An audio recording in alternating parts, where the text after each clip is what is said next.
any of you that are in the rural areas, mostly where our electric lines are at, we have to serve everything in town. So they have trucks just like ours, so the same thing's going to ring true for them. You see these trucks set up, guys, up in the air. Not a place for you guys to jump in these trucks. Okay, local trucks are being used, not some over and touch, look in the bins. Just like that car that was involved in that car wreck we simulated in their power line down, these trucks can come energized also. It's very uncommon for that to happen because they're all insulated, but things happen, guys. These trucks can become energized if something bad happens up the stairs. So don't ever touch those. You see we got stickers on them, they're on there for a reason. Now somebody walked up and touched the truck that's in contact with the power line. Now we have fiberglass booms, which are insulated, of course, keeps us safe from the electricity, keeps us from the ground. Any part of that metal gets involved with the electric, well then the whole truck becomes just like a little car was in there, it becomes energized. You don't want to be the Willie that walks up there and touches that truck. Kenny's going to show you some of the tools that we use every day that keeps us safe and lets us play with the power lines. So obviously, whenever you go up in the air and you're working up really high, you probably don't want to blow that bucket. That or put the head when you hit the ground. So we have to wear these harnesses. They go around our legs and or something like that. And every time we go up in the bucket, we got to clip onto that bucket just in case you fall out. And you'll just be hanging up there, but at least you won't fall to the ground. Now, whenever we work on energized wires, we have to wear rubber to protect us because rubber is not a conductor. So these are our rubber sleeves that we wear to protect our arms whenever we're working on energized wires. And as you saw in there, I got to wear these rubber gloves too to handle those conductors.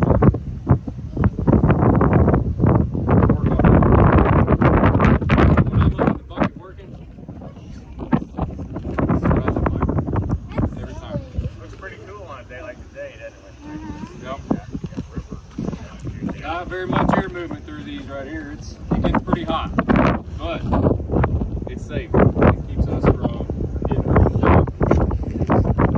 So all the things he's talking about, we have a company that tests this for us. So we turn off the test and go find any defects in it. That's what helps keep guys like Kenny and myself safe. So the company we work for is spending a lot of money and a lot of effort. That's why we're here today is we're trying to keep you guys safe, okay?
Very sharp.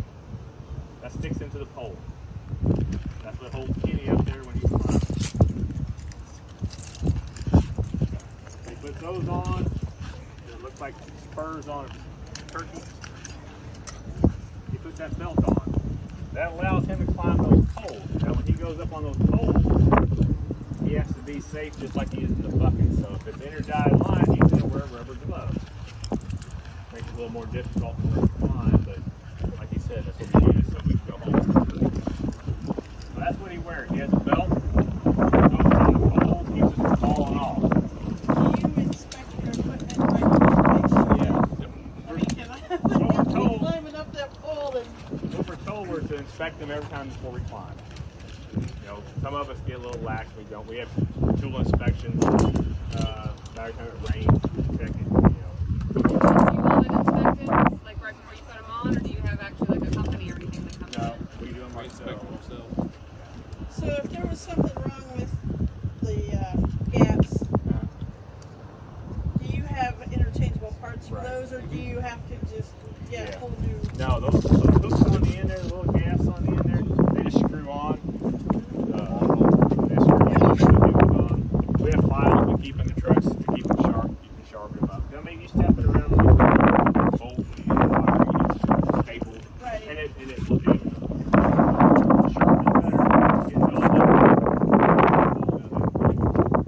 None of us, we've all slid down poles before. It's just not fun. You're going to take care of yourself. Do you share equipment, or do you have your own? No, everybody has their own. We have, Yep, each this is each all- guy has all their our own gloves, sleeves. Everybody has their own tool. You're responsible for your own equipment. And we don't inspect the tools ourselves. Like Brad will inspect my tools, and I'll inspect his. That's how we do it. You know, keep it there. How often do things have to be replaced? I mean, like, This belt, That- I've that had belt, this. yeah. I've had this belt since I started it back in school. So, Brad, how long have you had your belt? We just got new belts similar to this with the buck squeeze, they call them. We've had those for probably 5 or 6 years. But before that, I had done the same belt for 20-some years. I've been doing this for 28 years. it's not very long at all. I'm still learning. You know, every day we learn Every something day. new, and once you think you've learned everything, it's usually when you get hurt. So we kind of treat it as I think I told them that. I said, I'm going to learn stuff today too. that's exactly right. We all learn every day. We're always learning. If you give up on that thought that you can't learn anything else, you're just we have another tool we use. Sometimes we can't get a bucket to it. Sometimes we just let out no one slide. What's this look like?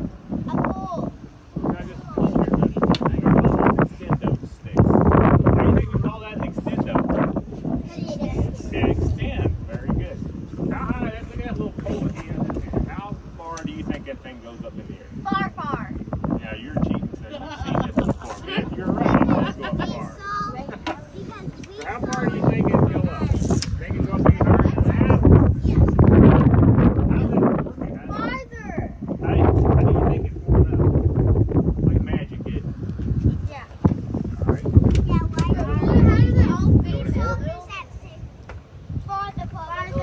See, on a day like today, when it's a little breezy like this here, you don't see much movement out of that, do you? No. Hey,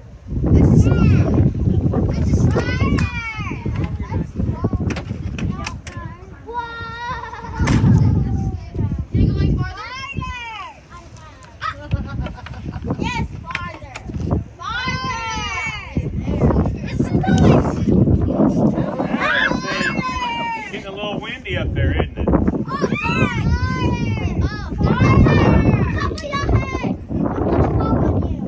Is that all he's got? Both stick-wise, I think his shoulders are tired. Does it go any farther? That's probably like 40, 50. I was going to guess If you go 30 to when the you top asked of how 40. tall it got. Yeah. This truck here, we can reach the bottom of like a 50-foot hole. It'll go up back. What would that stick be used for you? Why would we have a stick if that's cool? Huh? Getting cats out of trees.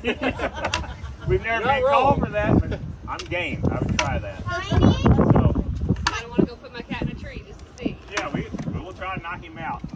What happens? What we do with this stick a lot of times, though, guys, unfortunately, raccoons and squirrels, they get up on our line, on our equipment, and they end up like fully in there. They get shot. They haven't been sent to a training like this. They didn't get to go to a safety training. Squirrels and raccoons, they don't know. They go up there. We try to keep everything protected from the wildlife, things just happen. You don't know that. So unfortunately, sometimes we have squirrels on the line, we have coons on the line. We have to go knock them down. That's what we use that for. We also have things on our line called fuses. This is a fuse barrel. Has a fuse inside. What it does is, in case that squirrel was to get up on a power line, that section of line that this fuse is feeding, this fuse will blow. Opens up, squirrel's dead. Everybody's out of electricity that this fuse feeds. So what we have to do is get up out of bed or wherever, we go out, and you take that stick, 40 feet up in the air, you've got to hook this little hole right here. All right, pick that up, bring it down, put a new fuse in, and you'll put it back up, take it up in the air, and you'll refuse that. So you see how much trouble it was with just an empty stick in the air. All right, you put this fuse barrel on the end of it, it gets really difficult. That's how these things drop. That's why we wear hard hats. Okay, we wear this to protect our heads. These things do fall off the stick. You know, guys are working above us in the bucket, climbing, stuff gets dropped. Well, we wear these hard hats. We kind of help during this hot weather, kind of keep the sun off our ears and stuff like that. Up there equally just as hot. Any questions about the extendo stick or fuse barrels? Yes. So, would you use something like that, say a power line, an animal, a squirrel or something, chewed through one and it was hanging, would you use that to grab the line, or would you do it something different? No, you could use it to push the line up if it was hanging down. Yeah. You could, if you needed clearance, get something under it, and you can use this to push the line up. Like the squirrels don't chew through it, and it's amazing that that aluminum wire, those squirrels do like this, they'll chew that aluminum right up. And it's happened. You know, our lines, the trees go through it. We used to get down.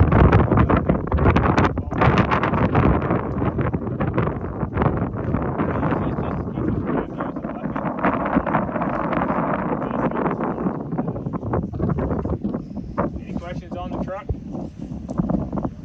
Someplace you're gonna touch? You gonna touch this when we're up in it? No. Okay.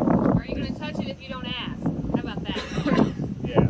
Always ask first. If it's not yours, then you shouldn't Right. touch it. Normally we have a grounding reel on here. We have ground wire. A lot of times you'll see these trucks set up. You see this long yellow wire coming out. It's hanging on the power line. You're like, man, what is he doing? Well, as you've seen in there on our display table in there, the top wire is energized. The bottom wire we call it the neutral, which is the ground wire or neutral. We'll ground our truck with that hook right there to that neutral. That bonds us to the ground. So in case that truck did become energized, he'll blow this fuse or trip a breaker that we have on the line, and so it won't be energized. So it's just another safety precaution to protect the people on the ground with that truck ground. Anything else we have on here that we? But when you see birds up on the power lines, you know they're not getting shocked, are they? They're not too past the ground yet. So that's why we work out of these fiberglass booms. We're actually just like that bird on the wire. All right. Now if we come in contact with the ground and energize conductor, well then we're going to look like Willie in there. So, Nobody wants to look like Willie. no. So our company spends Don't be a a lot Willie. of money on training and equipment, as you see. None of this stuff is cheap. That equipment right there laying on the ground is probably close to $2,000. You know, very expensive stuff. So, No, sir. all right. Any questions? You had your hand up. Has anybody ever fallen out of the bucket? We haven't had anybody at our co-op fall out of a bucket. I'm sure there are people falling out of a bucket. That's probably what made that rule come about, that we have to wear these harnesses. Somebody fell out of a bucket.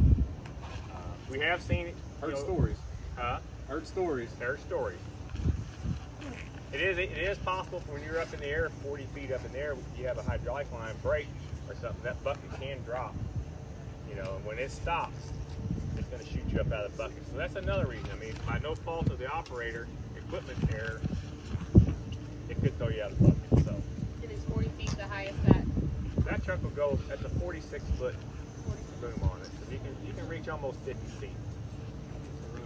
Yeah, he can run that up there real quick, show you how that goes up.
might be. He might be. Over there, it has a, we call that a squirt. Squirt that boom out. That gives us about another extra.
I've never been to a storm anywhere where they've shut us down. It's always been power back. Yeah, it's important. Yeah, it is. You know, and we've all become spoiled to it. Not everybody can do without, especially on days like today. Oh yeah, for sure. And I'm not even so much about whether or not I'm hot. I just don't want to. Yeah. The mini storms and people out barbecuing. That's my biggest thing. Is like, I don't want my food to go bad. I don't think we're getting up there though. I don't think that's safe here. Probably unfold that and get it down on the ground if you want. Once you look like it. We can get it down on the ground. Sure. We got time. Oh yeah. Do you see how well we're looking? Yeah. They're doing great, so I'll take it. Whatever keeps them interested for the day.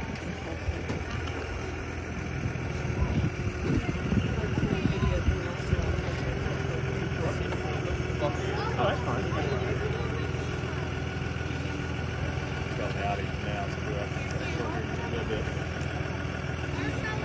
Gotta get to work.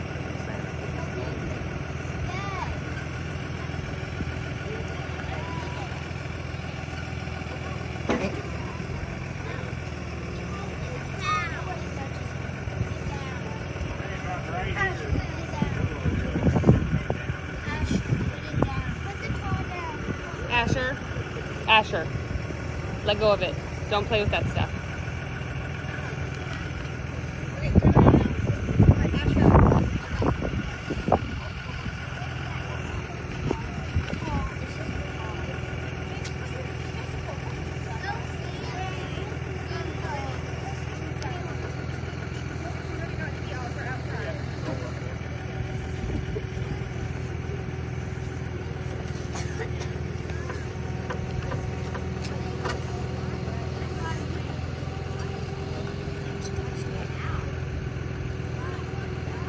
Safe for them to come around? Yeah. All right, guys, stand up. You want to come see what's inside the bucket? Yeah. Be safe, be safe. And watch your heads. So this time of year, this is pretty important we carry in our bucket. Wasp and hornet spray. Okay. Oh. Could we find those at the top pole inside light? Yeah, I don't like those. Stuff like that. This is stuff that we use. These are called grips. These open up, put wire in these, and pull them up with the jib or with the hoist. There's not much space. There's not a whole lot of space. You got bolt cutters. And this really cool tool here, we make compression fittings with it. These things squeeze together like that. Put a little connector in there and it'll squeeze it down. They'll back up. Those are really cool. You have a question? Guess what? What? I went to safety town and I saw you. You saw me at Safety Town. Imagine that. Good. Did you learn anything at Safety Town? Good. That one. Sawyer this way, Colton this way. I can barely see there. We have all of our hand tools here that we use. All of our controls. Operates everything we can do.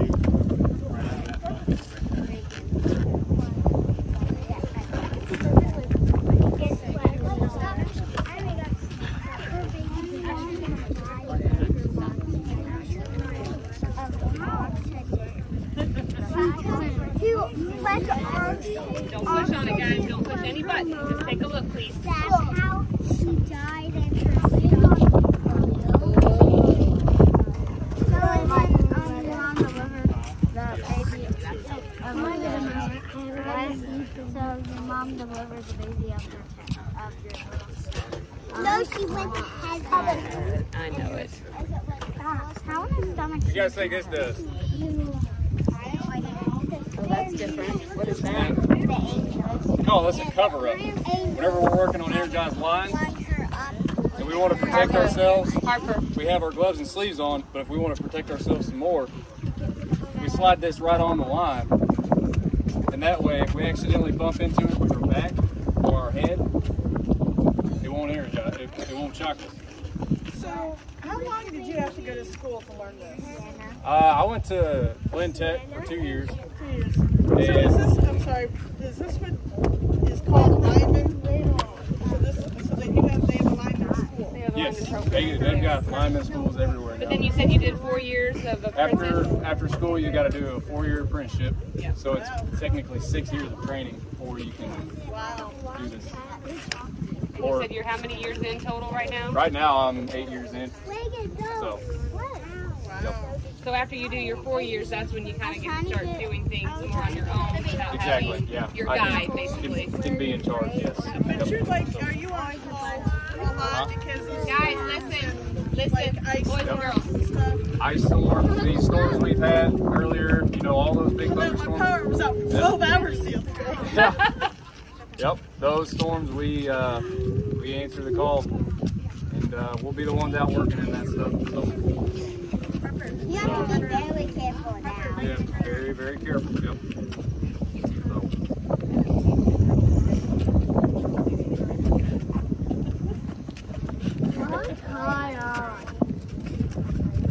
you guys got any more questions you can think of? No. No, it's taller than ours. My dad, he was on a swim. Is it taller Does he than really? ours? So, would you recommend this occupation to somebody? Not to anybody that I'm close Is with. it taller than He's not taller than All right, Kenny and Brad, if we could get a photo of all the kiddos with you by the truck.